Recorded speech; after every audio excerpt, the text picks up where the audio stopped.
Contract আচ্ছা। Marriage তো অনেক বড় একটা গল্প। এই সিনেমাটা মিস করবে তারা তাদের সন্তানকে আপনার ফিউচারে দেশের বাইরে পাঠাতে চায়, পড়াশোনার জন্য হোক, জবের জন্য হোক, ওখানে স্থায়ী হওয়ার জন্য হোক, ভুল করবে। এটা দেখতে হবে। আমি কিছুক্ষণ আগেও শুনলাম একটা ওই ফেসবুকে দেখলাম বা এটা ইউটিউবে দেখলাম আমাদের যে মানে উপস্থাপক হ্যাঁ। শাহরিয়ার নাজিম জয়, শাহরিয়ার নাজিম জয়ও কিন্তু দেখেন ক্যাচ করছে কিন্তু সানি ভাইয়ের কথা। সে বলতেছে যে না আসলে তো সিনেমার দুই পক্ষের মধ্যে এরকম ঝগড়া করা ঠিক না, মৌসুমী আপাকে সে ভালো বলছে, আপনাকেও কিন্তু সে খারাপ বলে নাই, না, না, সে আপনাকে জয় তো যথেষ্ট। বরাবর খুব হিসাব করা। জয়ের সাথে সম্পর্ক তো ভাই জয় যখন মাত্র মিডিয়াতে পাড়া দিছে তখন থেকে। জয় তো আমার অনেক পরে আসছে মিডিয়াতে। কিন্তু সে আবার তাই না? জয় আবার বললো কি দেখেন এই কথাটা আপনার জন্য নেগেটিভ কোনটা, আমি কিন্তু আপনার নেগেটিভ কোনটা যাচ্ছে ওইটা বলতেছি। আমি চাই না যে আপনার নেগেটিভ কিছু হোক। জয় বলতেছে যে যদি হাসান জাহাঙ্গীর ভাই নাটক বানিয়ে ওইটাকে সিনেমা বানায় তাহলে কিন্তু কাজটা ঠিক করে নাই। তার মানে সে কিন্তু একটা প্রশ্নবোধক রেখে দিছে। হ্যাঁ, 100%। তাহলে এই প্রশ্নবোধক শুধু জয় না, আমার মধ্যেও ছিল। সবার, আমারও তো। তাহলে আমারও তো এখন তো ক্লিয়ার করে দিলাম হ্যাঁ, যে সিনেমা সিনেমাই। এটা নাটক সিনেমা হবে কেন ভাই? তাহলে উনি যদি আরো স্টেপ নেয় একটার পর একটা, যে যদি ধরেন যদি স্টেপ প্রতিদিন নেওয়ার জায়গা নেই তো, প্রমাণ লাগবে।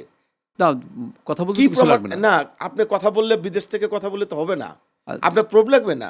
আমার টেকনিশিয়ান আছে না, আমার সাথে টিম আছে না, টিম যাদের আছে নিয়ে আমি কাজ করছি, সবাই তো আমার পক্ষে আর কথা আপনি বলবে। তো বললেনই যে কন্ট্রাক্ট সাইন করলে তো ওনারই বিপদ। উনারই বুঝবো, আমি তো উপকার করেছি।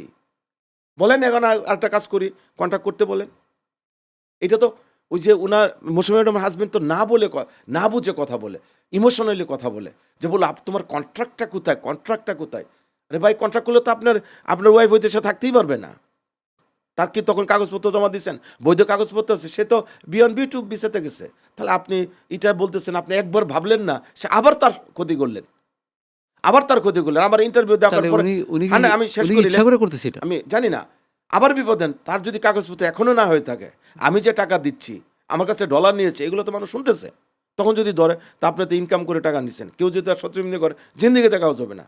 এটা আমেরিকা, এখন মিথ্যা কথা চলে না ভাই। আমাদের যেতে কাগজপত্র আছে, বছরে একবার আমেরিকাতে যেতে হয়। কেন যেতে হয়? না হলে ব্লক করে দিবে, তাই না? কাগজপত্র হওয়ার আগ পর্যন্ত অনেক অনেক কষ্ট। আমি তো আমেরিকাতে যাই কত 2000 সাল থেকে, আজকে যাই আমি না আপনি তো জানেন এবং আপনি কাজও করছেন অনেক ওখানে। অনেক। আমি আমেরিকাতে বিজ্ঞান হয়েছে 60টার উপরে। হায়াত ভাইকে এই দেশ থেকে নিয়ে আমি তাকে পেমেন্ট দিয়ে ক্যাশ টাকা দিয়ে কাজ করিয়েছি। কিন্তু আপনার আমি সাথে তো কানাডায় করতেছি, না, লন্ডনে আপনার সাথে তো করতেছি। কারোর সাথে এরকম কন্ট্রাডিকশন দেখা যায় নাই। প্রশ্নই উঠে মানে না। কেউ আপনাকে বলে নাই যে আমি যতটুকু জানি যে আমি কোনো শিল্পীদের কাছে শুনি না যে উনি টাকা নিয়ে কিছু করছে বা উনি গল্প নিয়ে কিছু করছে।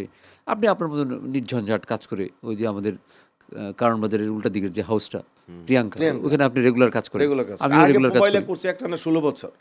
একটা না এটিএম ভাই, ইমাম রশিদ ভাই, তারপরে ডক্টর এনামুল হক, যারা এই ওই যুগে তাজিন কে করেন আমার সাথে বলেন?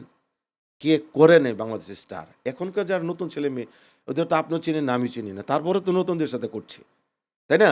তো এখন হচ্ছে যেটা আমার দুঃখ বা কষ্ট একটাই, আপনি সিনেমার মানুষ হয়ে সিনেমাকে ভালোবাসলেন না। সিনেমার দুর্দিনে ঈদ ছাড়া সিনেমাটা রিলিজ হচ্ছে, পাশের দাঁড়ানোর দরকার ছিল না? না পাশে না দাঁড়ালে তো সবাই যে সাপোর্ট না দেয় আপনি একা মুশকিল না। কি সম্ভব এই যে ভাই? আপনাকে সব সাংবাদিকরা মানে সাপোর্ট দিচ্ছে, সাপোর্ট দিচ্ছে, আপনার মিডিয়া আমার আঙ্গনের হল লোক সাহায্য মালিকরা দিচ্ছে। সাপোর্ট দিচ্ছে, আমার বুকিং মালিকরা সাপোর্ট দিচ্ছে, বাইরের লোক যাদের সাথে আমি যোগাযোগ কম, কতগুলো তারা হল ভালোবাসতেছে। কতগুলো হল পেলেন এখন? এটা আরো 2-1 দিন পরে বলা যাবে, চলতেছে এখন। কনফার্ম না? ইনশাল্লাহ চলতেছে। সিনেপ্লেক্সের দিকে তো হ্যাঁ, যাবে। হ্যাঁ, হ্যাঁ, ইনশাল্লাহ, তো ইনশাল্লাহ। সিনেপ্লেক্সে দিয়ে গেলে কি হবে? তো এই এখন তো সিনেপ্লেক্সের অডিয়েন্সই বেশি। অডিয়েন্স বেশি। আপনার সিনেমাটা কি আসলে সিনেপ্লেক্স মানে হ্যাঁ, হ্যাঁ, তাদের জন্য নাকি এমনি না, সিঙ্গেল হলের জন্য? সিনেপ্লেক্স। তাহলে সিনেপ্লেক্সে বেশি 100% পাইতে হবে। সিনেপ্লেক্স। এবং আমি যেই ক্যাটাগরিতে রাখছি, এমন মনে করেন যে সিঙ্গেল স্ক্রিনে ফাইট চা, আমি কিন্তু 1-2টা ফাইট রেখেছি, মাদ্রাজি ফাইট। এটা টিজি মানে এটার টার্গেট অডিয়েন্স কারা? সিনেপ্লেক্স এবং মানে সিঙ্গেল কোন 2টা। ধরনের দর্শক? ছাত্র নাকি হ্যাঁ, তরুণ সমাজ। তরুণ সমাজ? তরুণ সমাজ এবং গ্রাম বাংলার 68,000 মা বোন নারীদের ছবিটা। কারণ যেই গল্পটা কন্ট্রাক্ট ম্যারেজের বই বেশে, এই নিয়মটা আপনি জানেন কি না, আই ডোন্ট নো। জানি, আমি জানি, হ্যাঁ, জানি।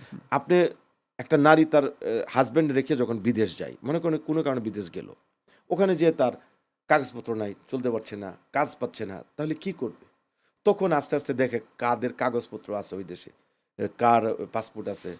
তখন 2 বছর একটা কন্ট্রাক্ট বিয়ে করে, কাগজকে বিয়ে করে, সংসারী বিয়ে না। তার তাহলে তো হাজবেন্ড আছে। তাহলে আমার মনে হচ্ছে আপনার সাথে এরকম একটা কন্ট্রাক্ট ম্যারেজ এই নিয়ে মনে হয় গল্পটা। এইজন্যই আপনি না, তার বিয়ে এটা করছেন হলে এরকম। যেয়ে দেখতে হবে। এটা হলে গিয়ে দেখতে আমি হবে। পুরোটা বলবো না। ফ্লাশ করবেন না কারণ আপনি। না, কারণ এই জায়গাটাই চমক।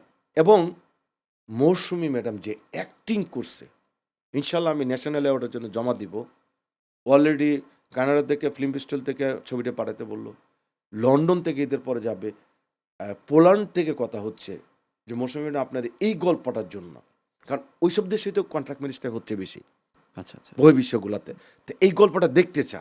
আর বাংলাদেশের 68,000 গ্রাম বাংলায় কেন বললাম, মেয়ে ছেলেরা বিদেশ গেলে বাপ মার এই দেশে কি অবস্থা হয়, বাপ মা চায় আমার ছেলে মেয়ে ইনকাম করে দেখ, আমরা চলি, আমার ছেলে মেয়েতে আমেরিকা আছে, অনেক আরামে আছে, টাকা কামাচ্ছে, অথচ তার জায়গা, থাকার জায়গা নাই, খাওয়ার জায়গা নাই, কাজের জায়গা নাই। আবার নারী হইলে তার সম্মান ধরে রাখা, তার ব্যক্তিত্ব ধরে রাখা, ওইদিকে মেয়ে কষ্ট করছে বা ছেলে কষ্ট করছে, বাপ মা বোঝাতে পারছে না, আবার বাপ মা ভুল বুঝতেছে, আমরা কষ্ট করতেছি, বিদেশ গেছে টাকা পাঠাচ্ছে না কেন।